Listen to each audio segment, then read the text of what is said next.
आम्ही इथून जी झालं भाकरी वगैरे आम्ही सगळं पूर्ण पाठवलं आणि आमची जी भाकरी आहे ती एक समाजासाठी आहे आणि एक आरक्षणासाठी आहे।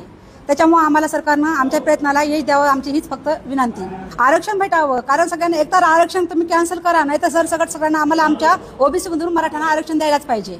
हा उपक्रम आहे जे बसलेले आहेत उपोषणासाठी जरांगे पाटील त्यांच्यासाठी ना, की त्यांनी जरी खाण्याचं तिथलं बंद केलं जरी असेल तरी आमच्या गावाकडून जवळपासच्या गोलपाडी, सांगपाडी, मुरंबी आणि आमचं घाटनांदूर त्यांनी जरी तिथलं सगळं खाण्यापिण्याचे हॉटेल वगैरे बंद केले असेल तरी आमच्याकडून काहीच कमी पडणार नाही। त्यांनी आता ना शेवटचा आरक्षणाचा हा गुलाल घेऊनच त्यांनी त्या आरक्षण जे आम्ही त्याची मागणी केली आहे त्यांनी आम्हाला आरक्षण दिल्यावर तो त्याचा गुलाल उधळून त्यांनी पूर्ण करूनच गावाकडे परत यावं आणि कितीही कशाही अडचणी आल्या खाण्यापिण्याच्या येऊ ते आमच्याच्यानं जसं होईल तसं आमच्याकडून त्यांच्यापर्यंत पोहोचलं जाणारच, हा तरी आमचा ठाम निर्णय आहे। माझं नाव स्वाती बाळासाहेब जाधव, मी एक मराठ्याचीच कन्या आहे आणि आम्ही हेच म्हणू एवढं काम आरक्षण पाहिजे फक्त आम्हाला, दुसरं काहीच नको। कारण की आम्ही 4 दिवस खाऊ शकतो तिथले आमचे इथले बांधव आणि एकदम